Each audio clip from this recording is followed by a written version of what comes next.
Red book పరంగా మేము వెళ్ళాలి అనుకుంటే ఈరోజు వైఎస్ఆర్సీపీ నాయకులు ఎవరు రోడ్ల మీద తిరగరండి. ఇందులోని కక్షపూరితంగా ఎన్డీఏ గవర్నమెంట్ చేయాలి అనుకుంటే వైఎస్ఆర్సీపీ నాయకులు ఎవరు కూడా బయటకు తిరగలేరు.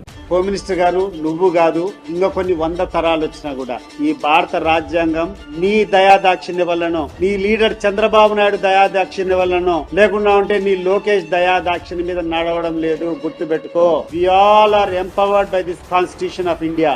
మాకున్నటువంటి హక్కులను నువ్వు కాలరాస్తానంటే చేతులు కట్టేసుకుని కూర్చుంటామని అనుకోవద్దు. ఒకటి గుర్తు పెట్టుకో, ఈ రోజు పోలీసులు కొంతమంది నిన్ను సహకరిస్తున్నారని చెప్పి నువ్వేమన్నా విర్రవీగుతున్నావేమో, రేపు నువ్వు చేసేటువంటి ప్రతి ఒక్క కార్యక్రమానికి 10 ఎక్కువ చేయాల్సినటువంటి పరిస్థితులు వస్తాయి. అవి మంచిది కాదు, మీకు మంచిది కాదు, మాకు మంచిది కాదు. నీ రెడ్ బుక్ కాదు, ఇంకోటి కాదు.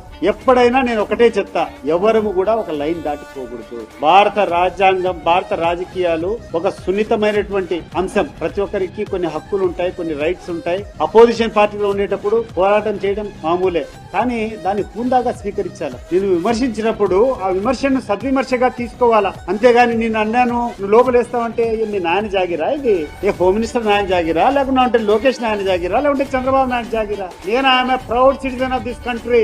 I'm the citizen of India. I have my own constitutional rights. This constitution will protect me. ఈ రాజ్యాంగం ఉండేది, ఇక్కడ గవర్నమెంట్ అధికారులు ఉండేది, ఇక్కడ పోలీసులు ఉండేది సామాన్యమైనటువంటి పౌరులను రక్షించడానికి.